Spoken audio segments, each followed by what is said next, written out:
We embarked on the St. Louis on the 14th of May of 1938, 39, 39. And of course, it was a beautiful ship.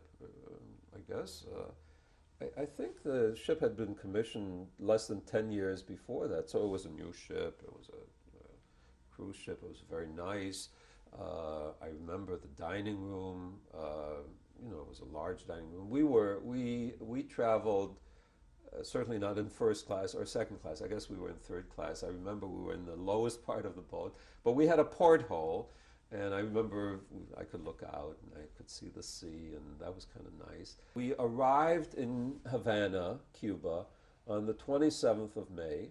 I remember it because it was my mother's 34th birthday, the 27th. And but there had been, I don't know, there was some disquiet among some of the passengers.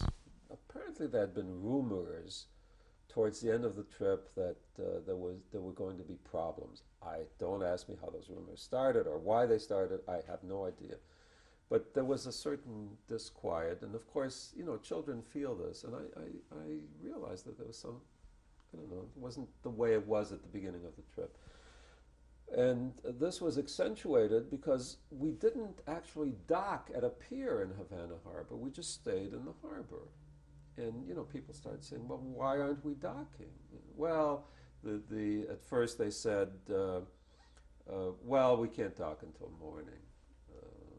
There was I believe it was a Friday evening. Anyway, the next morning, the 28th of May, we didn't dock again, and then I don't know exactly when it came out, but we were told that the visas which had been issued to the passengers on the St. Louis had been declared invalid. Well, pandemonium broke loose in the ship. I just remember some scenes vaguely, but I remember my parents being extremely upset. My mother was crying, you can imagine. And of course, because my parents and everybody else was upset, I was upset. And I understood. I understood that we might not be able to get off the boat. Of course, many of these people on the boat had relatives in Cuba already. And so what these relatives started doing was they hired these little fishing boats. And these fishing boats started sailing around the ship, trying to find, get a glimpse of their relatives. And that's where I learned my first Spanish word, which was mañana. Everybody was yelling mañana, which meant, of course, tomorrow. Tomorrow, you'll disembark, tomorrow, tomorrow.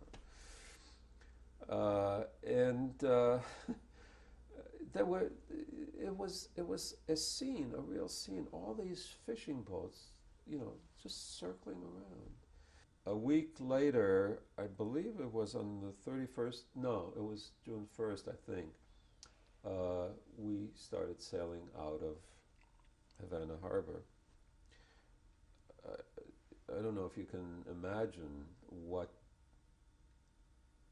people felt.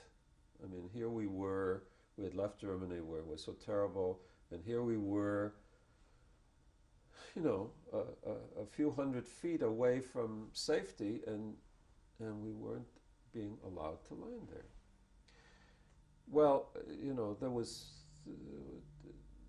the mood on the ship was horrible, and people did threaten to commit suicide, and so the captain apparently told this committee, the passengers, that what he would do was not sail directly back to Havana, back to Hamburg, but that he would sail along the coast of Florida, and while more negotiations were going on with Cuba, so that maybe Cuba would change its mind and we could just go back there, and also that we could make representations by telegram and so on to the United States government, as well as other governments in the Western Hemisphere. Certainly, the Jewish groups in the United States and Europe continued to try to find some place for us to go besides going back to Germany. And indeed, I think it was 2 days or one day before we were actually supposed to land in Hamburg that we got word that four countries had agreed to split up the passengers on the ship, on the St. Louis, and those four countries were England, France, Belgium, and Holland.